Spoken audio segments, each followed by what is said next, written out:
Hello, everyone. Welcome back. I am so thrilled to carry on with our summer series. We are bringing it up with the number four hitter, if you will, in the lineup. Which, if you know baseball, and I love baseball, this is the cleanup hitter and ready to hit a home run. Okay, clear the bases and give us a grand slam. Actually, four runs all at once. Caleb Sevion, owner and the macro strategist and the portfolio manager of Focus Point Capital. Caleb, we always appreciate having you here. Thanks for taking about 20 minutes to have a conversation with us. Share what you're seeing in the markets with clients of Tranquilli Financial Advisor. Sure. What I'm seeing in the markets and where we are is we're neutral in what we see in the markets. We see some good things going on, some potential upside in the markets from here, and some potential downsides from here. We wrote a piece recently at the end of July, where we talked about the run up that we had just had in July, where we basically came off the lows from April of in the S&P rallied 32%, and then we just at that time had five new highs in a row, which is five consecutive highs in a row, which is uncommon. It's happened, I think, 23 times since 1970.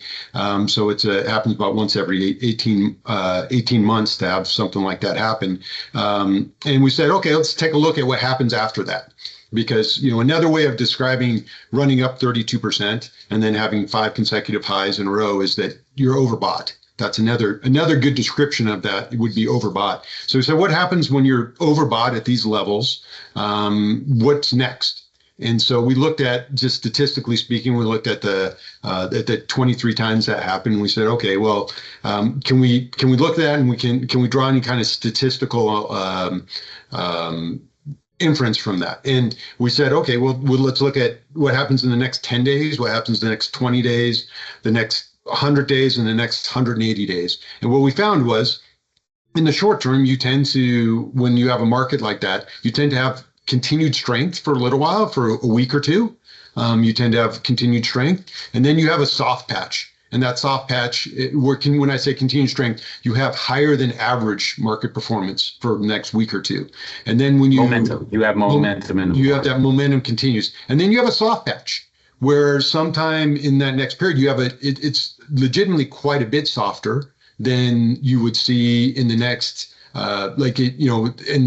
for 20 days out, which is basically a month out, the market returns average less than a third of what average market returns are. So it's quite a significant soft patch. And then after that, you start to see, well, it actually picks up pretty good. You tend to have quite a bit of momentum after that, and you actually have twice the market performance 100 days out and 180 days out on average. Now, statistically speaking, these are just, you always have to think, when you look at statistics, is it a correlation or is there causation?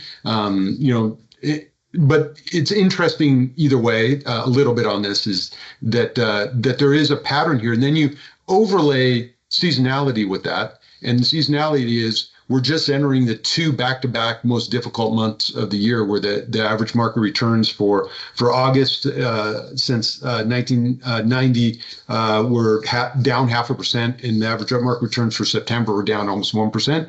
So you overlay that overbought condition with the fact that we're entering this difficult patch in the markets, seasonality.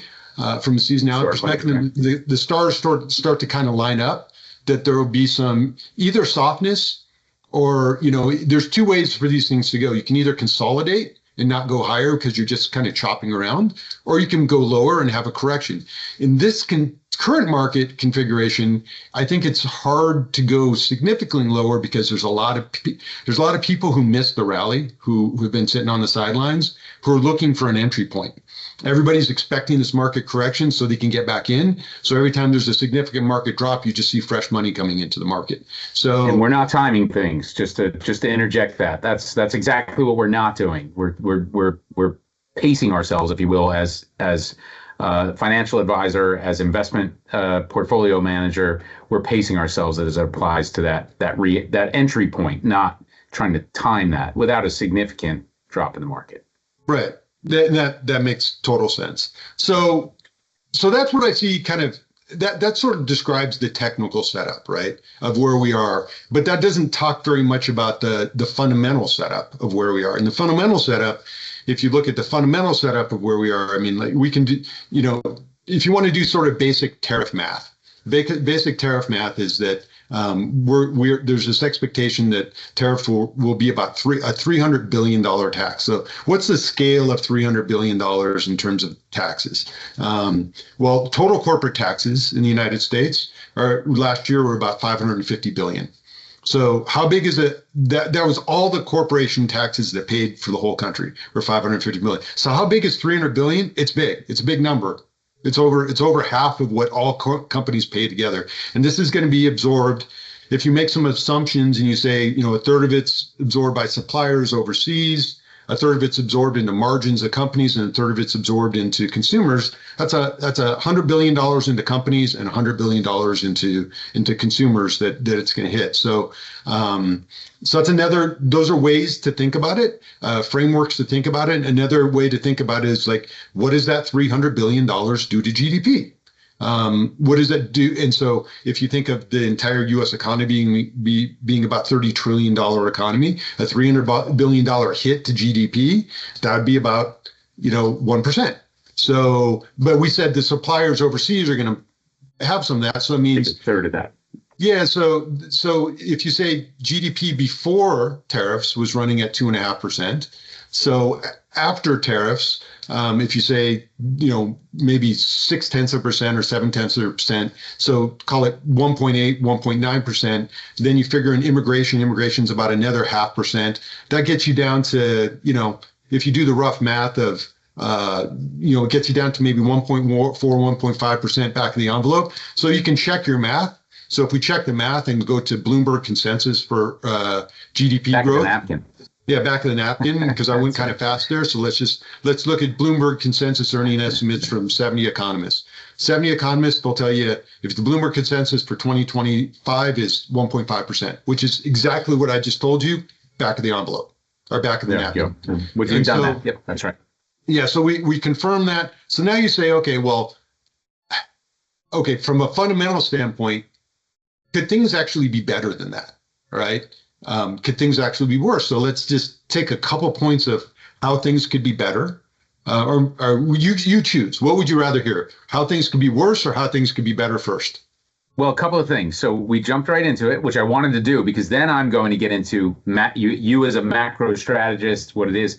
So let's start with the downside potential, because that's candidly that's where I start. Having been through all of these very devastating markets during my 33 years of this work, I like starting with, okay, this is the downside of it, and then how do we see the potential of this as well. So let's start with the potential challenges to the market based on everything that you just lined up for us. Okay, so the potential downsides, let's look at the two things that the Fed looks at.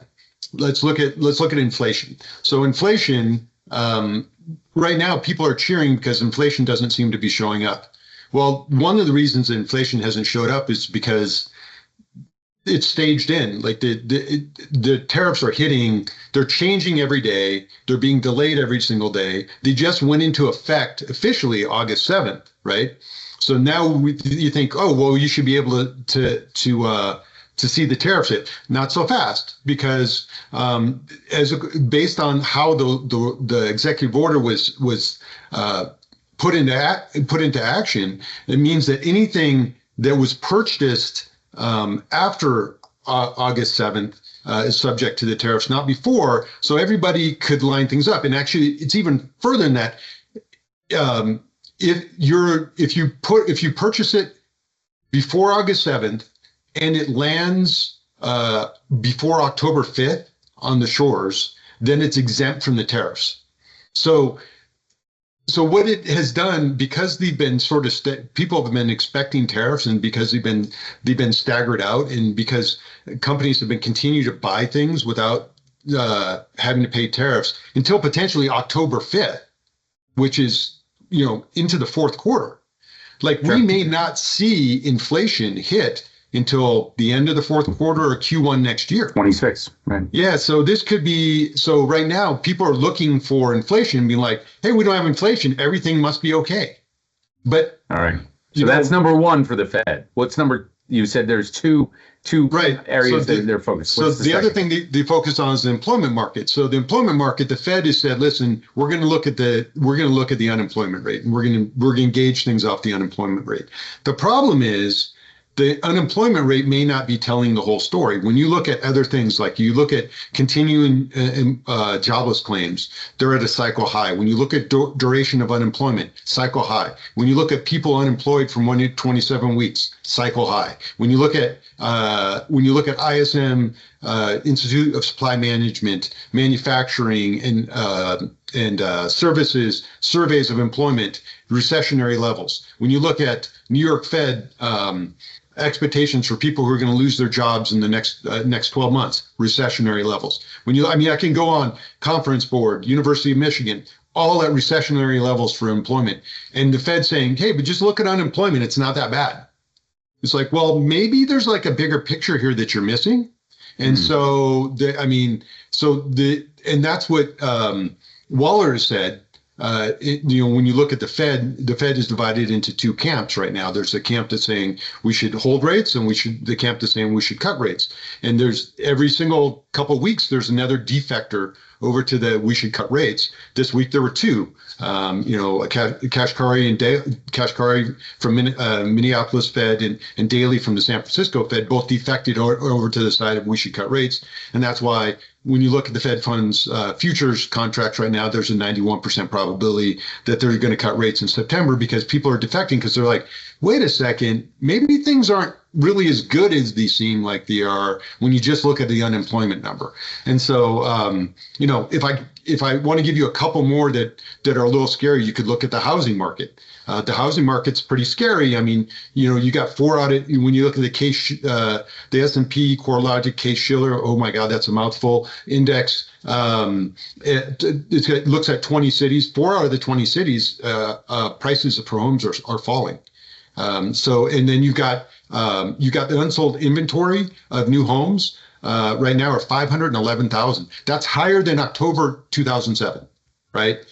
You got active inventory of existing homes are up 15.9% year over year. Active listings are up 28.9% year over year. The lead time to sell your house, the time on the market to sell your house is 53 days which is up 5 days over a year. Over 20% of the homes in the United States of existing homes have seen price cuts in the last month. So, it's okay.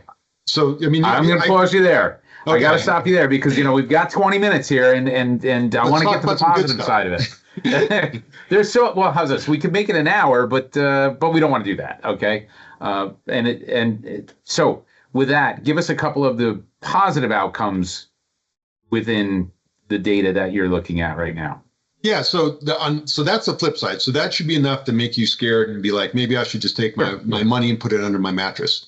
But then, don't do that. That's it. But then you get the other side of things. The other side of things is we talked a little bit about what could happen to that.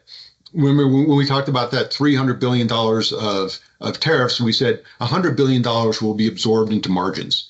Right. Yes. And so if $100 billion gets absorbed into margins, that's going to really hurt companies. For instance, the S&P 500, if you just do the math and you split out what percent of I'm not going to do it for you because we don't have enough time, but if you said what percent of the S&P 500 is of all corporate earnings in the United States, it's about $2.3 trillion. What ends up being of their earnings are about $2.3 trillion.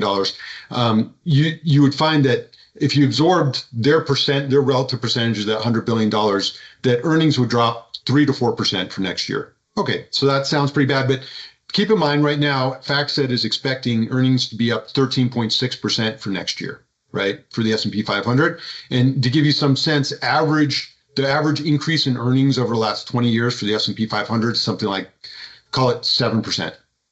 So nearly double. So nearly double, but we're expecting that they could get hit 4%. Well, there's a group called Zion's Research that just produced a research report on Monday earlier this week and said, as a result of the OBBBA tax bill, they expect free cash flow for the S&P 500, just the S&P 500, to increase $148 billion.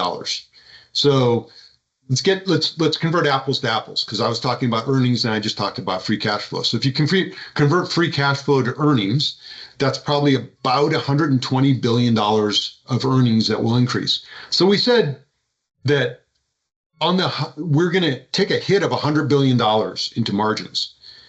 At the same time, the OBBBA is the estimate from that is we're going to inject just in the S&P 500, which is not the whole economy, just in the S&P 500, $120 billion into earnings. So now the 4% hit that you expect in earnings is no longer going to be a 4% hit in earnings. Actually, could be a bump in earnings, even if so. They have room. That also means rather than pass it on to the consumer, they can absorb it into their margins, because so maybe the consumer, maybe we won't see this big bump in inflation at all, because companies have the ability to absorb it into their margins without even hurting them, Well, still increasing margins is what you're getting at. Okay, so that's right. One. I'll give you. Okay, give me one more, and you got a minute, so go. All right, so I'll give you one more. So one more is the U.S. dollar. So we're expecting to cut interest rates. We're lining up. You know, we had a Steve Barron was named as a temporary Fed chair, not Fed chair, Fed president today. And then, Powell leaves May of 2026. Like I already described, there's this turning of the tides, expecting people to cut interest rates. So say in the next year, we get 100 to 150 basis points of cuts by the end of 2026. That will mean that, a lot of things, but let's just look at one piece. Let's look at currencies, right? So if we look at currencies, rule of thumb, what happens is when you cut interest rates, your currency weakens. So we're expecting the U.S. dollar to weaken. So if the U.S. dollar weakens because of the currencies, so every 10%, here's another rule of thumb, every 10% you lower earnings, lower the value of the U.S. dollar, because on average 40% of the earnings of the S&P 500 are overseas. Right. And so when you earn money overseas, you convert it back to US dollars, they become more earnings, because you're starting with something stronger that you're converting. So what ends up happening is for every 10% drop in the US dollar, that's about 3 to 4% earnings growth for the S&P 500. And it impacts tech companies even more, because tech companies are almost 58% of their earnings come from overseas. Tech is the bigger portion of the S&P 500, so it's not like it's weighted evenly in the S&P 500. So what you could end up having a 4% boost in earnings just on the currency adjustment next year alone. So there's a lot of potential upside to the S&P 500 earnings. So you got these things you should be legitimately worried about, but you also have the S&P 500, which is not the economy. It's what you invest, but it's what you're investing. Well, the stock market is not the economy, and we continuously run into that conversation, or call it crossover, that it seems like the stock market is the economy, and that's not the case at all. Not at all. So, all a great explanation. I want to bring it back a little bit because we do just have a couple of minutes for this. We promised everyone we'd keep it there. I think what we'll have to do, Caleb, is we'll just have to bring you back first in the fall. Okay, and carry the conversation on. So you look at things as a macro strategist, and I do want to take a moment to explain that. Meaning, you are looking at the large numbers of a large amount of data. You're looking at the employment numbers, as you brought up. You're looking at cash flow being different than earnings projections. You are taking all of those numbers into consideration. You're also looking at news. You are taking into account news as you apply your investment theory to money for clients that you manage it for, and geopolitics are all part of your macro strategy, correct? Yeah, I would add one more category there, which is technology in society and behavioral. Kind of, you can group that in there, because it's really this whirlwind of economic data, geopolitics, news, society, attitudes, technology. That creates this whirlwind of drivers, and then those impact the market. And it's the intersection of those that a macro strategist is trying to study. Like how do the markets intersect with all these other things that are happening in the economy and geopolitics and society. I mean, AI is probably the biggest thing. It's probably bigger than the internet, bigger than the cell phone, and bigger than the personal computer combined in terms of how it's going to impact our lives over the next decade. And so that's a big deal. You have to think about how that's going to impact your portfolio and how that's going to impact your lives. So with just a moment, tell us you gave us August, September, difficult months.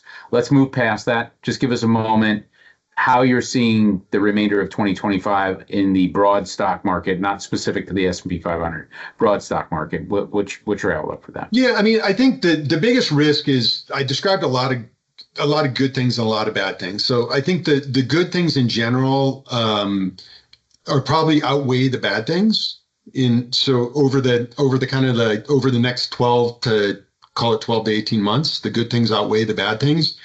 The risk is there's some timing mismatches that could happen in here, right? Because we don't really know when the inflations from the tariffs is going to hit. We don't really know when these big numbers hit, so you could have some air pockets, right? Because there's good things happening in terms of the OBBBA impacts to earnings, but those don't begin until 2026. So there's plenty of time for 2025 to look really ugly.